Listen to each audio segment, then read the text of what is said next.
L'actualité en République démocratique du Congo et dans le monde fait de nous chevaliers de la plume, esclaves de faits et des événements qui prennent corps dans toute la société humaine.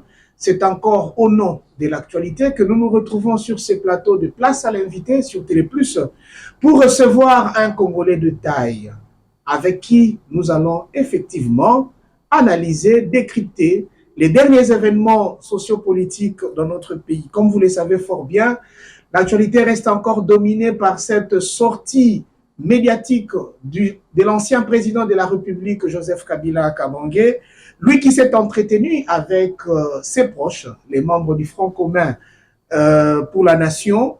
Et avec notre invité, nous allons analyser ce qu'a été leur entretien avec celui qu'on appelle le recteur, bien entendu, de l'université de Kara. On se demande, est-ce que l'université est en pleine liquidation parce que le recteur s'est exprimé? Le recteur s'est exprimé quand même. Voilà donc pour avoir les informations les plus vraies et les plus fraîches. Nous recevons M. Raphaël Louhoulou. Ceux qui le connaissent savent que c'est bien lui, le secrétaire général du MSR, parti membre du Front commun pour le Congo. Ensemble avec vous, nous le recevons. Bonjour et bienvenue, Raphaël Louhoulou. Bonjour. Je voulais vous demander si vous allez bien, mais je crois que présentement là, tous les membres de FCC vont bien. Le stress est réduit, le doute aussi, parce que enfin, le chef a parlé, n'est-ce pas? Nous, du FCC, nous allons toujours bien. Et il est bien vrai que le moral est au zénith aujourd'hui, après avoir rencontré le chef. Et non seulement rencontré le chef, mais au moins, après avoir reçu quelques orientations et l'avoir écouté nous dire ses pensées sur le Congo. J'étais dernièrement avec une femme politique, ancienne sociétaire du FCC, qui est maintenant dans un nouveau parti qui vient de se créer. Je posais la question, mais c'est quoi la motivation pour vous, personnellement, de quitter le FCC pour aller de l'autre côté? Il me dit, nous avons affaire à un chef qui ne parle jamais. De sa part, nous n'avons ni orientation, ni calcul. On ne sait plus le cerner. Alors, face à un silence de cimetière, nous avons eu très peur et chacun de nous s'est choisi son chemin. Raphaël Louhoulou, que cache ce caractère silencieux de Joseph Kabila? Joseph Kabila a toujours dit le silence, pour lui, est très instructif et il a beaucoup plus d'importance que la parole par moment. Et ce que disent les amis qui sont allés de l'autre côté, c'est pas vrai. Ils ont leurs propres raisons personnelles. Mais écoutez, ils ont été avec Joseph Kabila à un certain moment. Est-ce qu'ils ne parlaient pas pendant autant d'années qu'ils l'ont fréquenté, qu'ils ont travaillé avec lui? Est-ce qu'ils ne parlaient pas? C'est seulement après les élections, après la prestation de serment en 2019, que Joseph Kabila ne parle plus, qu'il ne donne plus les orientations. Non. C'est trop vrai, c'est trop simple pour être vrai, ce genre de raisons. Mais enfin, ils sont partis. Nous leur souhaitons bonne chance là où ils sont, là où ils se trouvent. Mais nous sommes restés avec Joseph Kabila par conviction. Vous le regrettez quand même? Non, nous ne le regrettons pas. Catastrophique. Nous ne le regrettons pas. Raphaël Louhoulou, il y a quand même des ténors du FCC écoutez, qui s'en vont. Non, écoutez, les ténors du FCC sont partis, c'est vrai, mais d'autres ténors sont restés. D'accord? Et lorsqu'on est ténor, on tient jusqu'au bout. Et pas pour des raisons fallacieuses comme celle-là, le chef ne parle pas, il ne donne pas les orientations. Tenez par exemple, il y a beaucoup parmi eux qui ont eu à occuper de hautes fonctions dans ce pays. Et pendant autant d'années, est-ce que pendant tout ce temps, ils ne parlaient pas avec Joseph Kabila? Ou Joseph Kabila ne parlait pas, Joseph Kabila ne leur donnait pas des orientations? Non. On a même appris ils ont choisi, certains tentaient de ils l'avoir ont au choisi téléphone, de trahir Joseph Kabila, ils ont choisi de quitter Joseph Kabila, qu'ils disent tout simplement qu'ils s'assument pour dire, moi, X, j'ai quitté Joseph Kabila parce que j'ai voulu changer et aller travailler avec un autre chef. C'est plus responsable. Certains d'entre vous ont dit qu'ils ont tenté plusieurs fois, devant des circonstances compliquées, à joindre l'autorité morale par téléphone. Ils n'avaient malheureusement jamais été reçus. D'autres encore ont dit qu'ils ont été même invités à Kingakati. Arrivés à 10h, à 11h, ils devaient rester jusqu'à 22h sans être reçus. N'est-ce pas que cela ressemblait à ce que l'on pouvait appeler un sabotage? Non, écoutez, je ne suis pas prêt à écouter de telles affirmations. Quelqu'un a travaillé avec Joseph Kabila, il a été à ses côtés pendant plus de 17 ans, 18 ans, 16 ans, 15 ans, 12 ans, 10 ans. Et 3 ans, 4 ans seulement, vous dites, non, il ne me reçoit pas, c'est du sabotage. Alors attendez, là où ils sont partis, est-ce qu'on les reçoit? Ils sont partis, on les reçoit. Vont-ils encore chercher à aller ailleurs? Parce que là encore, c'est du sabotage, pire que chez Joseph Kabila. Certains ont cru aller vivre encore le miel, comme c'était le cas chez Joseph Kabila. Est-ce qu'ils en ont encore? Je me mets beaucoup sont allés. Les raisons sont simples. Ils ont des raisons personnelles. Ils ont des raisons personnelles de partir. Et nous avons des raisons personnelles de rester. Raphaël Loulou, je me mets un peu à la place de Joseph Kabila. Qu'est-ce qui se passe dans sa tête à ces moments avec vous qui êtes restés, qui peut-être n'avez pas occupé des fonctions plus hautes que celles qu'il avait offertes aux transhumants? Peut-être que dans sa tête, il s'est dit, le prochain transhumant pourrait être Raphaël Loulou. Non, non. Vous savez, la constance, c'est question d'éducation, je dis. Et je ne vois pas pourquoi je quitterais Joseph Kabila. Je ne vois pas. Je ne vois pas parce que moi, ça fait beaucoup d'années.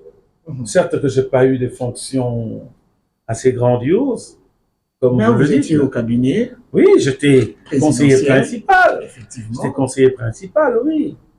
Mais, analyse faite, je ne vois pas pourquoi je quitterais Joseph Kabila. Le jour où j'aurai une raison, je le dirai. Mais aujourd'hui, je n'ai pas de raison. Et quelles sont les raisons de votre attachement à Joseph Kabila? Quelles sont les valeurs, quelles sont les vertus qui vous poussent à vous attacher à ce Joseph Kabila que d'aucuns considèrent comme le meurtrier, le fossoyeur même de la vie? J'ai des convictions personnelles de par les idéaux de Joseph Kabila pour faire de la République démocratique du Congo un État émergent. Moi, je lui fais confiance. Je sais qu'avec lui, il y a lieu d'espérer. Voilà pourquoi je n'ai pas vu quelqu'un qui pouvait me convaincre mieux que lui pour que j'aille. Et voilà pourquoi je continue à rester là. Oui, les gens peuvent dire ce qu'ils veulent, mais moi, j'ai confiance que Joseph Kabila, c'est l'homme qui peut redresser la situation de la RDC. Très bien, mais il y a certains transhumants, puisque vous aimez les appeler ainsi, qui déclarent, nonobstant le fait pour nous de nous retrouver dans une famille politique autre que celle de Joseph Kabila, nous demeurons kabilistes. Ce sont des propos qui sont venus, par exemple, de Charles Okotono. Ça fait rire. Il y a Willy, comment il s'appelle, l'ancien ministre de l'enseignement, Willy Bakonga. Willy Bakonga, qui l'a dit encore, je demeure kabiliste, quoi que je sois dans l'union sacrée. Ben vous savez, le cœur a ses raisons que la raison ne connaît pas, dit-on. Mais écoutez, je prends une métaphore. Hein. Je suis dans cette chaîne de Télé Plus. Et au même moment, je dis, je suis là à Télé Plus et je suis à une autre chaîne. Télé 50, par exemple. Télé 50, par exemple. Est-ce que c'est logique? C'est illogique.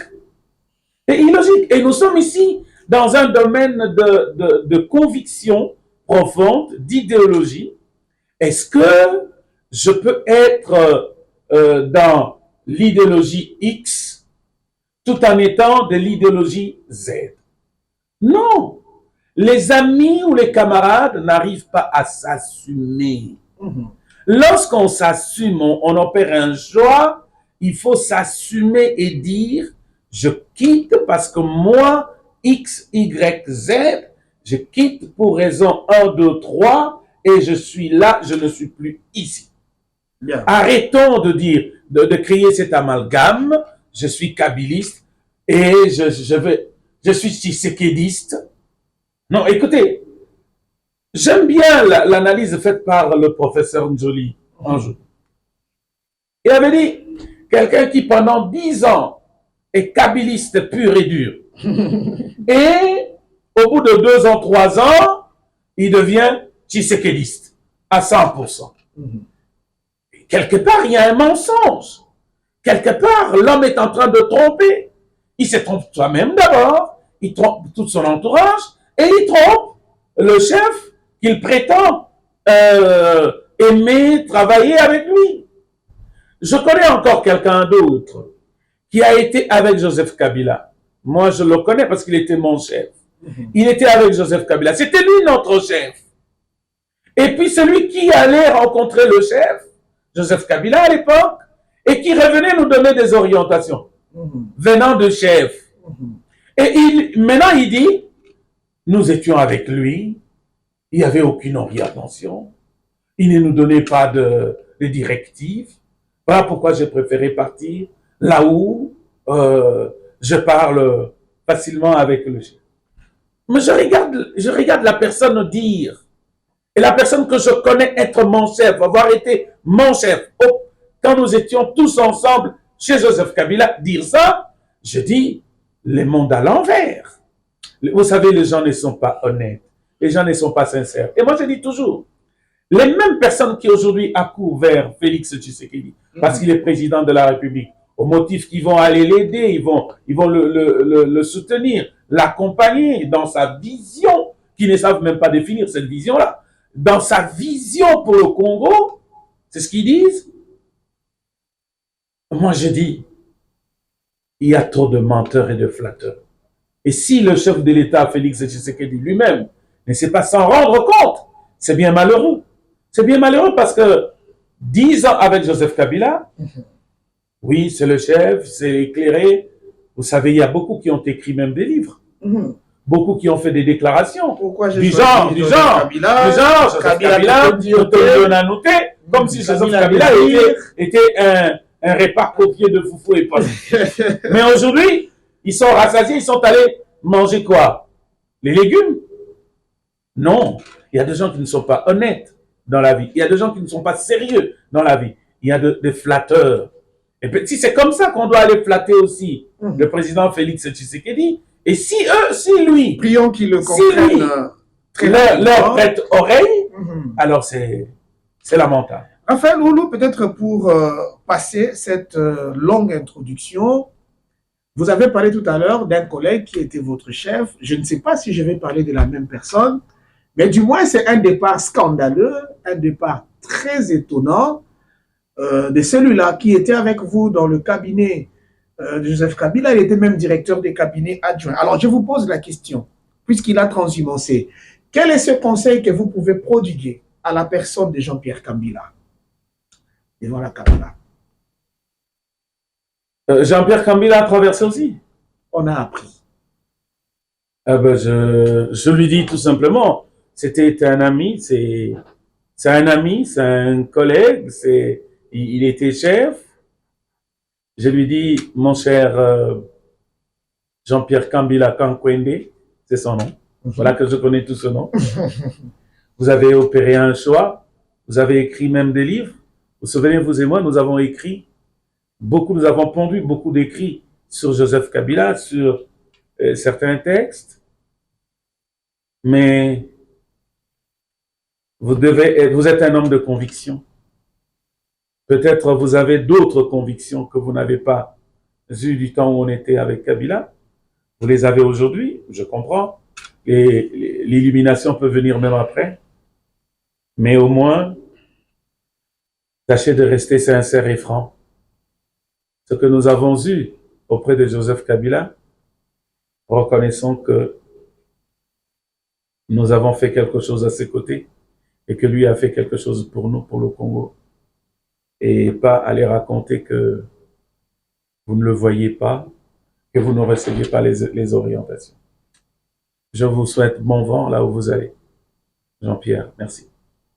Raphaël Loulou, on a lu le chagrin lorsque vous vous exprimiez. Oui, la tristesse. La tristesse de voir, je suis triste. Chaque fois que je vois, quand je me souviens de gens qui étaient avec nous, des gens avec qui nous avons cheminé ensemble aux côtés de Joseph Kabila, et de gens qui, quand on était avec Joseph Kabila, ce qu'ils disaient pour leur travail aux côtés du chef. Il était peut-être vos plus grands motivateurs. Oui, pour le Congo. Il y a d'autres personnes qui étaient pour nous de modèles.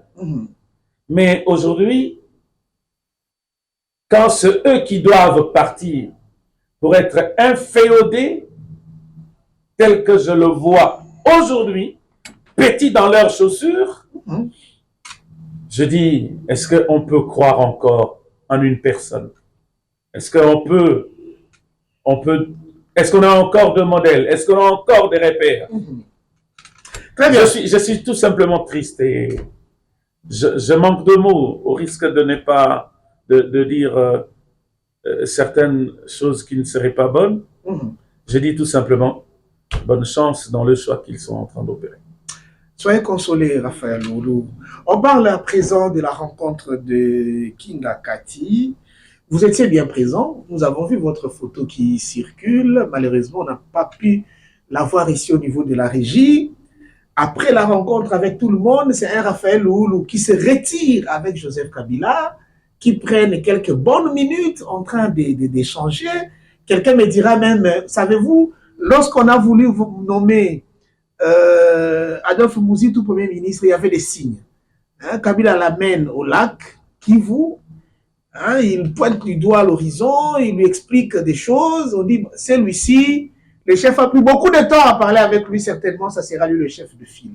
Quelques temps après, c'était le cas. On ne sera pas surpris d'apprendre que demain, c'est Raphaël Loulou qui serait le chef de file du FCC, par exemple, parce que l'image a tout dit. Je ne sais pas si vous avez la même interprétation. Mais la question réelle, Raphaël Loulou, c'est de savoir c'était quoi l'opportunité de la rencontre de Kinga Kati. Non, nous étions nombreux à être avec le chef. Et chacun a eu l'occasion de lui parler. Et lui de même, il parlait à qui il voulait parler. Et ceci ne veut pas dire que Raphaël Loulou veut être ceci ou cela, non. Je suis tout simplement un serviteur et certes que je suis attaché à mon chef Joseph Kabila, ça je ne me cache pas.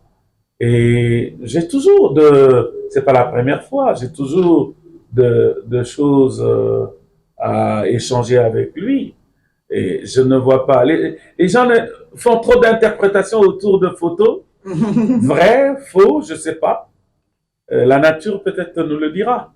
Raphaël Loulou, nous avons lu le tweet de l'ancien candidat président de la République. Il s'agit de Seth Kikouni qui a dit, depuis la rencontre des membres du FCC avec leur chef, et tous sont devenus un peu capricieux. Il y a de ceux qui ne prennent plus les appels téléphoniques, il y a de ceux qui ne respectent plus les rendez-vous. Apparemment, le chef est venu raviver les FCC et tout le monde se sent déjà dans la petite gloire. Non, je ne pense pas. C'est pas vrai ce qu'il a dit. Et moi, vous m'avez invité, je suis venu. L'un des rares alors. Ouais, je suis venu. Et si quelqu'un m'appelle, je ne suis pas occupé, je réponds. Et je ne sais pas qu'est-ce qu'il voulait dire par là, mais au moins, ce qui est vrai est que lorsque on est en face de son chef, euh, il y a quelque chose qui s'ajoute psychologiquement, moralement, c'est vrai. Il ne faut pas qu'on se voile la face. C'est vrai qu'après avoir échangé, passé de moments avec Joseph Kabila, on a toujours quelque chose. Très bien. Psychologiquement, moralement. Je ne parle pas matériellement. Hein. Je dis psychologiquement, moralement. Et vous savez, Joseph Kabila, c'est une bibliothèque. On reçoit toujours des orientations.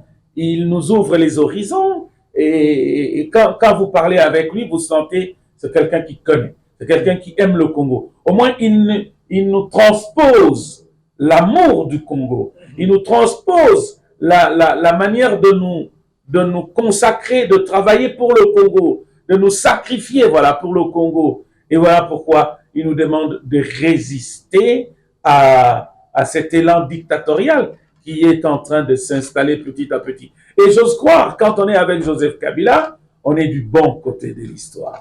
Et quand vous êtes du bon côté de l'histoire, certes que vous allez changer ne serait-ce que dans les attitudes, mais alors positivement.